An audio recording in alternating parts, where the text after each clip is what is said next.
ప్రస్తుతం తెలంగాణలో రేవంత్ రెడ్డి వచ్చిన తర్వాత ఫ్రీ బస్సులు అని ఫ్రీ పథకాలు ఎక్కువ ఇచ్చిండు కదా, ఎట్లా అనిపిస్తుంది మీకు? బానే ఉందండి. ఆ, ఏది నచ్చింది అంటే ఎన్ని పథకాలు అందుతున్నాయి మీకు 6 గ్యారెంటీలో?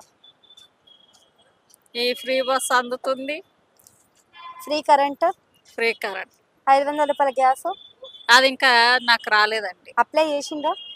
చేసామండి కానీ ఓకే. రాలేదు. అంటే అప్లై చేసినప్పుడు ఎందుకు రాలేదు అని అడిగినారా క్వశ్చన్ వాళ్ళని? అడగలేదండి. ఎందుకు అని అడగాలి కదా. సరే మొన్న ఇప్పుడు ఇందిరమ్మ ఇళ్ళ గురించి కూడా వెరిఫికేషన్కి వచ్చారండి. ఆ, అయితే అంతకుముందు కేసీఆర్ పాలనలో ఉన్నప్పుడు డబుల్ బెడ్రూమ్ది రాసింది. ఓకే. ఆ ఫామ్ పట్టుకొని మళ్ళీ మా ఎమ్మెల్యే దగ్గరకు పోతే అప్పుడు శాంక్షన్ చేపిస్తారట. ఓకే. అంటే ఈసారైనా ఇల్లులు వస్తాయని అనిపిస్తుందా మీకు మరి? ఇందిరమ్మ ఇల్లులని అవి వస్తాయండి, ఫోటోలు దించుకొని పోయిరా మళ్ళా? దించుకొని పోయి.